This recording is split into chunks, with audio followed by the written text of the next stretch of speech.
Hi, this is our spelling lesson, inflectional endings, ed and ing. So let's think about it.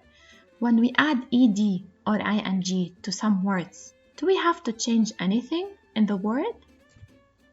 Let's say, for example, I want to say taste in the past, because this happened yesterday, right? So when something happens in the past, I can add ed to some verbs. Should I write yesterday I tasted the cake or yesterday I tasted the cake? In some words, we have to double the consonant before adding ed.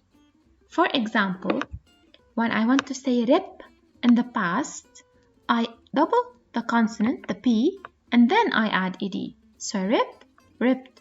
Also in skip, skip, skipped. Flag, flagged. Flip, flipped. Tap, tapped. Now, in other words, we have to drop the E before we add the ed. For example, taste, I drop the E, then I add ed. Taste, tasted. Force, forced. So I drop the E. I don't double the E, I drop the E. Save, saved. Scare, scared. Now, in some words, we don't need to change anything. We simply add ed. For example, discuss, discussed. See, we just added ed. Okay, great. Now, how can we add ing to the words? Do we have to change anything?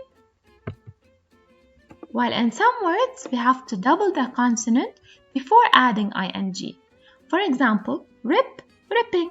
Just like we doubled the consonant when we added ed, now we're doubling the consonant when we're adding ing. So rip, ripping, flip, flipping, tap, tapping, skip, skipping, flag, flagging. And in some words, we have to drop the E before adding ing. Like scare, scaring. See? We drop the E, we remove the E. Save, saving.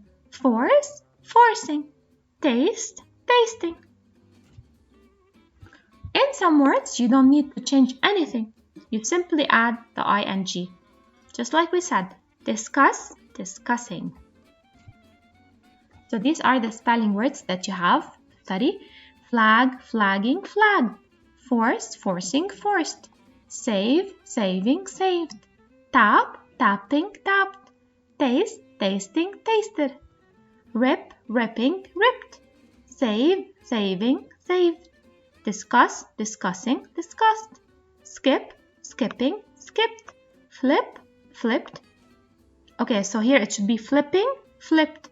So you guys, you should know when to double the consonant and when to drop the E and when to just leave it the same and just add ing like in discuss, okay? So remember this one, it's a typing mistake. It should be ing. Okay, now I have a spelling riddle for you. Ready? What do you call a fish with no eyes? Think about it. This is something for fun. What do you call a fish with no eyes? You're going to answer this in the Google form. Another one. What word is always spelled incorrectly? Think about it. How do you make 7 even? We know that 7 is a prime number, right? How do you make 7 even? Think about it. Okay, and these are the words that you have to prepare for dictation. Rip, ripping, ripped. Save, saving, saved. Discuss, discussing, discussed. Skip, skipping, skipped. Flip, flipped. Okay, it's the same mistake. So flip, flipping, flipped. You should know when to double the consonant and when to drop the E. That's all. Thank you.